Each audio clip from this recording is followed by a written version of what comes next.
The Salvation Army has been marching alongside Australians for 140 years.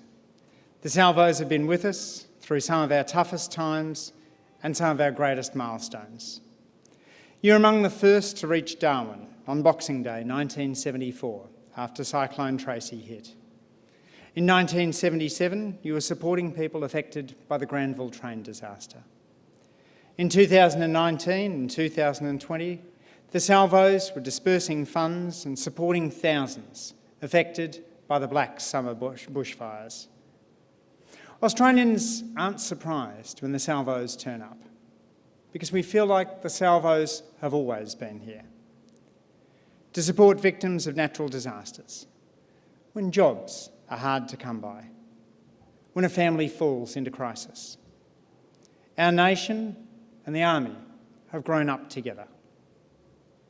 The Salvation Army was established in Australia just 15 years after being founded by William and Catherine Booth in London in 1865. Pioneering meetings were held by various immigrants who'd been converted by the Salvation Army back in Britain.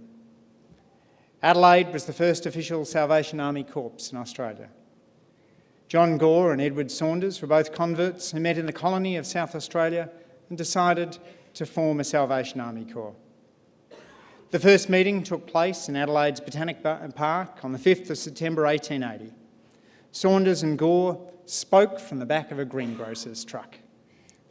Gore famously told those assembled, "There's a man here who hasn't had a square meal today. Let him come home to tea with me." 2 years later, in 1882, Major James Barker and his wife Alice were sent to Melbourne by the General from London to work in all the colonies of the southern seas. By 1883, Major Barker had leased a small house in Lygon Street in Carlton to provide accommodation and find work for prisoners newly discharged from Melbourne's jails.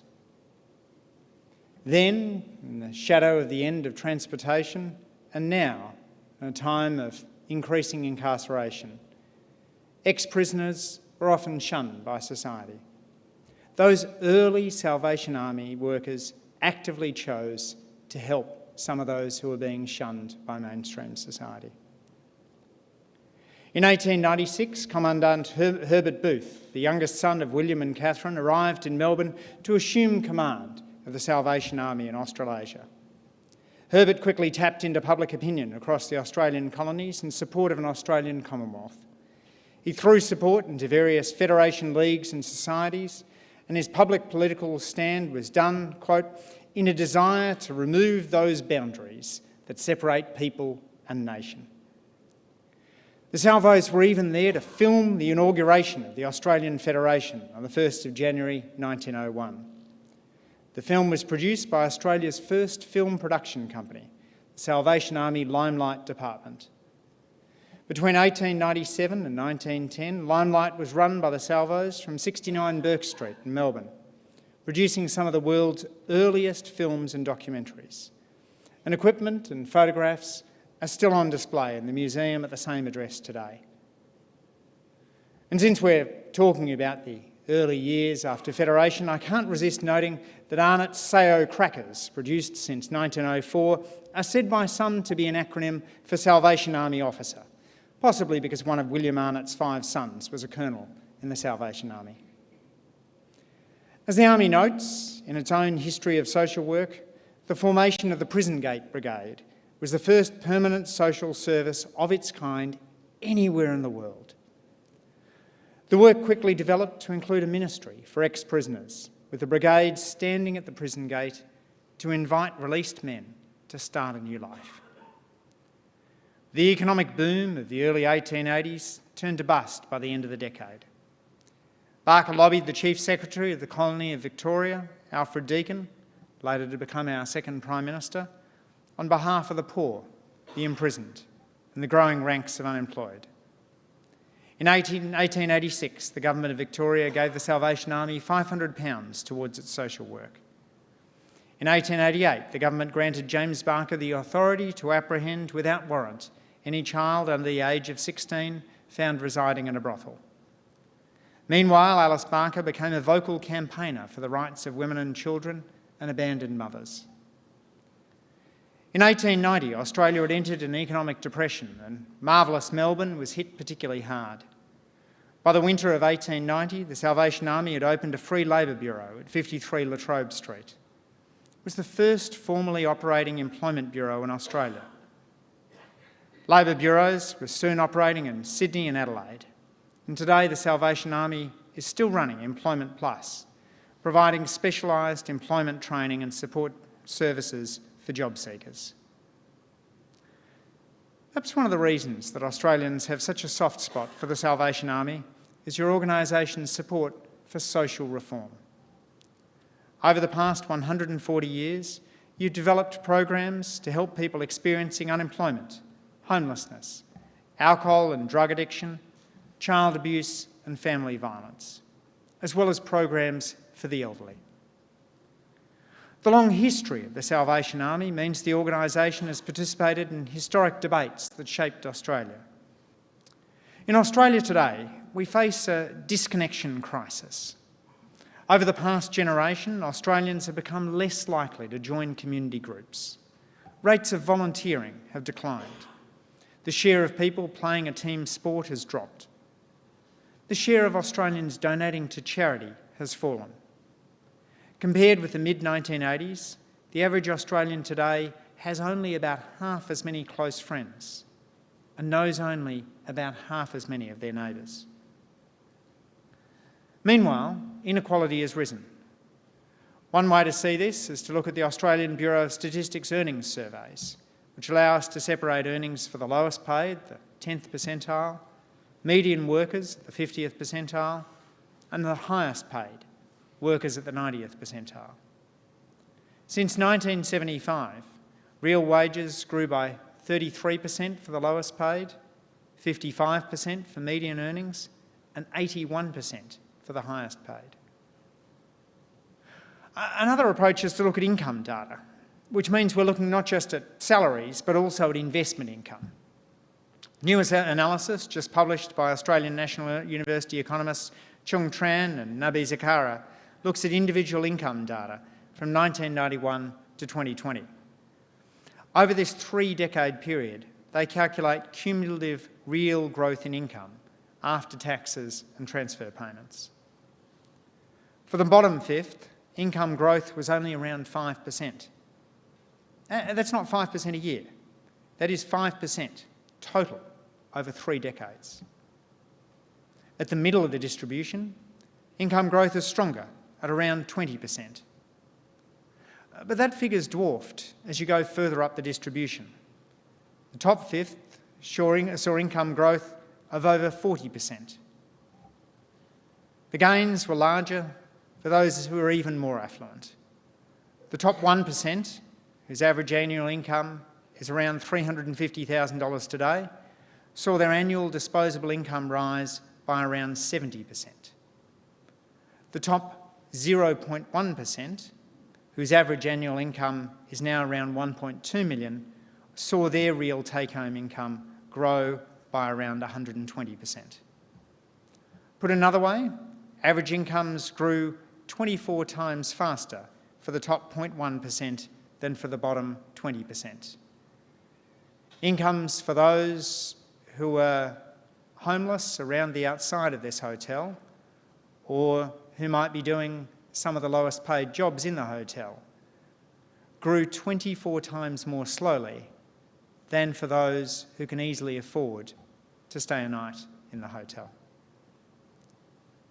In that environment, our 2023 budget did more to reduce inequality than any other budget in the past decade, halving the cost of prescriptions for people with long-term health conditions, boosting income support payments, delivering a pay rise for aged care workers, new vocational and training places helping those who are the first in their family to complete a post-school qualification, 10 days family and domestic violence leave, the biggest increase in Commonwealth rent assistance in 3 decades, the biggest boost to Medicare bulk billing in 4 decades. But these challenges of social isolation and a widening economic gap are a significant part of Australia's story. And they're not just an Australian story. In their book, The Upswing, How America Came Together a Century Ago and How We Can Do It Again, Robert Putnam and Shailene Garrett note that both of these trends characterise the United States over the past half-century. Disconnection and inequality, they argue, are both we versus me problems, and both have common roots. In Australia, the disconnection crisis is particularly acute for the most vulnerable. The 2020 General Social Survey asked people over the age of 15 about the unpaid voluntary work they'd done in the previous 12 months. Of those with a university degree, 31% had volunteered. For those without any post-school qualification, just 18% had volunteered. The volunteering rate was 30% among the highest income quintile, but 21% in the lowest income quintile. Another question on that survey asked people whether they'd been involved in a civic or political group. Among university graduates, 12% said, yes, I've been involved in a civic or political group. Among those without a post-school qualification, just 4% had been involved in civic or political groups. In the richest income quintile, the rate of involvement in civic or political groups was 14%. In the bottom income quintile, it was 4%. In Reconnected, a community builder's handbook, Nick Terrell and I devised a law we called Sutton's Law of Social Capital. It's named after Willie Sutton, the infamous bank robber who, when asked why he robbed banks, said, well, that's because that's where the money is. Likewise, if you're looking to build social capital, you should start with the place where the need is greatest. That's what salvos do. When you help people who are